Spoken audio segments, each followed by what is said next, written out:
जय श्री हरि विष्णु। ओम नमः शिवाय। प्रिय दोस्तों, आइए इस वीडियो के माध्यम से जानते हैं कि आषाढ़ कृष्ण पक्ष योगिनी एकादशी का व्रत कब रखें, किस शुभ मुहूर्त में पारण करें, हरिवासर का समय क्या रहेगा। क्योंकि इस एक योगिनी एकादशी को लेकर के काफ़ी कन्फ्यूजन बनी हुई है कि इस व्रत को किस दिन रखें और किस शुभ मुहूर्त में पारण करें। जैसे निर्जला एकादशी सारे भक्त कई कई जगहों पर 2 दिन व्रत रखे, एक दिन 6 जून को रखे और दूसरा 7 जून को रखे। उसी तरह इस व्रत को भी इस साल 2025 में 2 दिन रखा जाएगा, एक तो 21 जून को और दूसरा 22 जून को। तो हमें किस दिन व्रत रखना है और किस शुभ मुहूर्त में पारण करना है, हरिवासर का समय क्या होगा। तो प्रिय दोस्तों, बने रहिए मेरे साथ मेरे वीडियो में। अगर मेरी वीडियो अच्छी लगती है तो वीडियो को लाइक करें, चैनल को सब्सक्राइब करें, बेल आइकन को प्रेस करें, जिससे मेरी वीडियो का नोटिफिकेशन सबसे पहले आप सभी के पास पहुँचे। तो देखिए दोस्तों, ये जो 21 जून वाली व्रत है तो क्या उसको हमको रखना चाहिए या 22 जून का जो व्रत है उसको हमें रखना चाहिए। 2 दिन का व्रत है, क्योंकि ये जो व्रत है 10वीं युक्त अगर एकादशी का व्रत आप रखते हैं तो उससे आपका जो भी पुण्य है सो छीन हो जाएगा। महाभारत काल में 2 तरह से व्रत रखा जाता था, एक द्वारपति के परिवार में रखा जाता था और एक गंधारी के परिवार में रखा जाता था। गंधारी के परिवार में जो व्रत रखा जाता था सो 10वीं युक्त रखा जाता था।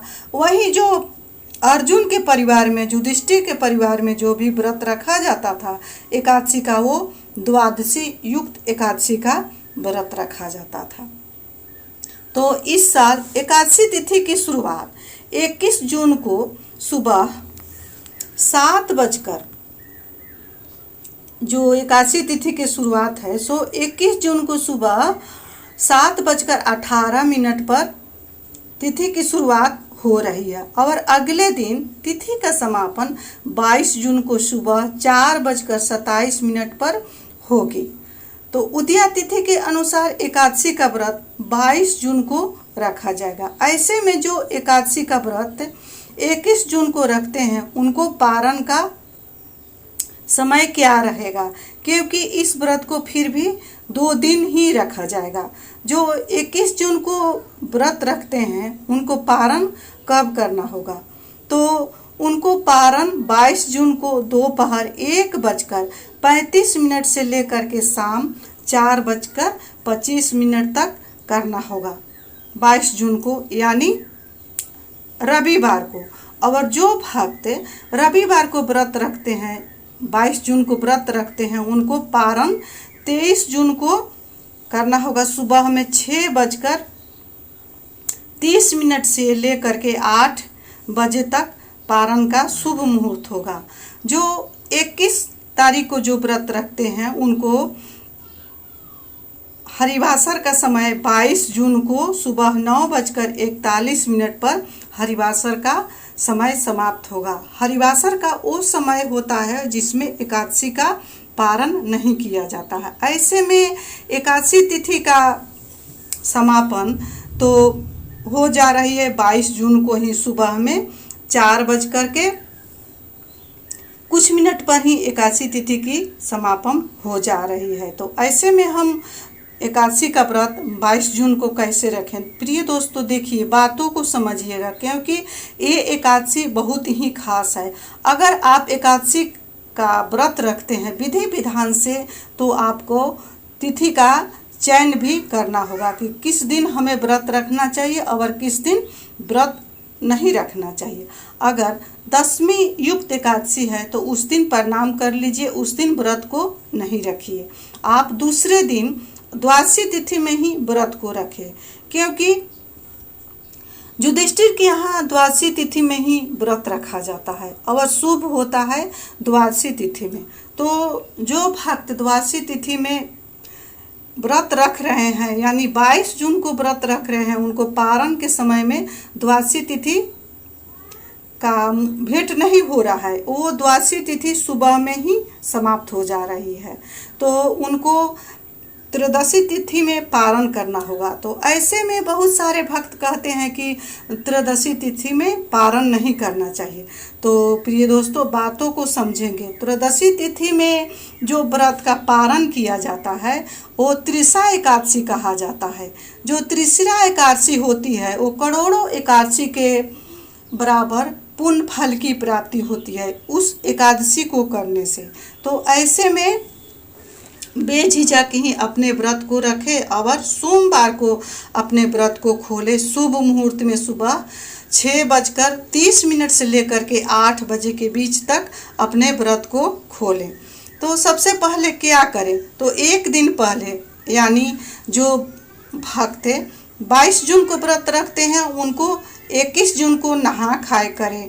नहा खाए करने का मतलब ये हुआ कि उस दिन अपने सिर के बालों को सुबह उठ करके स्नान करें, नहा धो करके और निरामिष खाना बना करके उस दिन चावल का त्याग करें। दशमी तिथि और एकादशी तिथि दोनों दिन चावल का त्याग करें और जब पारण हो तो उस दिन पारण चावल से ही करें। तो एक दिन पहले से ही अपने व्रत का संकल्प ले करके सिर के बालों को अच्छे से धो करके नहा धोआ करके निरामिष भोजन करें। दशमी तिथि के दिन यानी एक दिन पहले आप व्रत रखते हैं उसके एक दिन पहले रात्रि का खाना है उसको त्याग दें।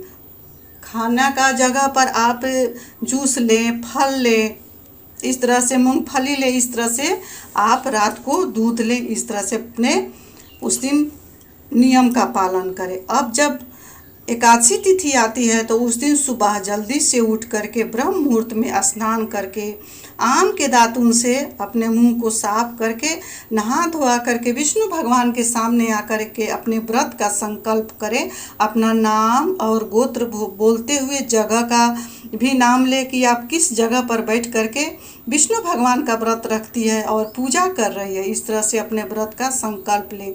हो सके तो उस दिन पीले वस्त्र धारण करें।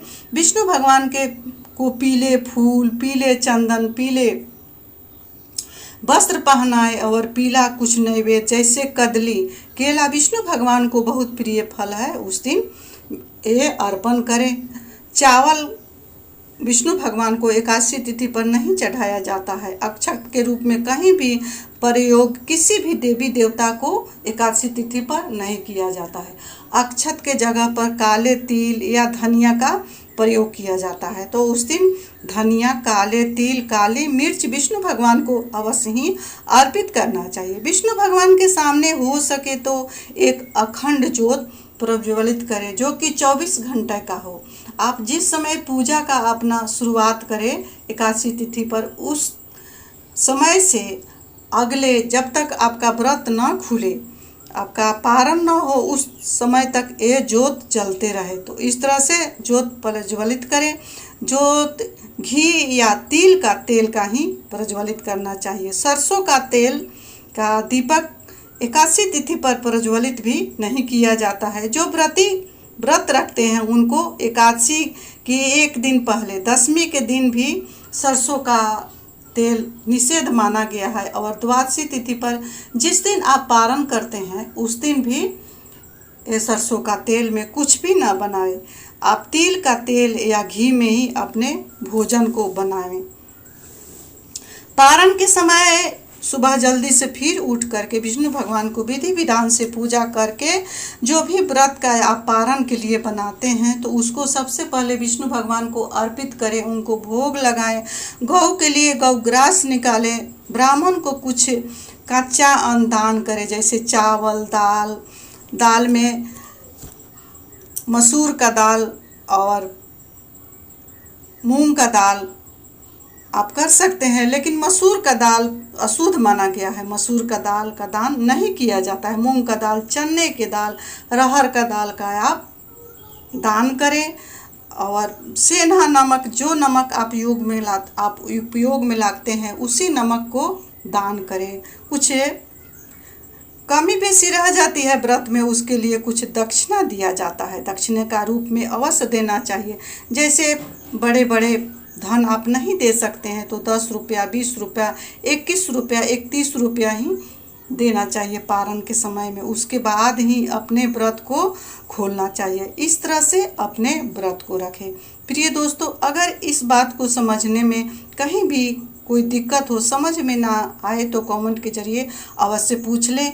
कमेंट में ओम नमो भगवते वासुदेवाय अवश्य लिखें, क्योंकि ये विष्णु भगवान का बीज मंत्र है। इसी के साथ मैं अपनी वाणी को विष्णु भगवान समरिया सरकार के चरणों में विराम दे रही हूँ। मिलती हूँ अगले वीडियो में, तब तक के लिए इतना ही। जय श्री हरि विष्णु। ओम नमः शिवाय।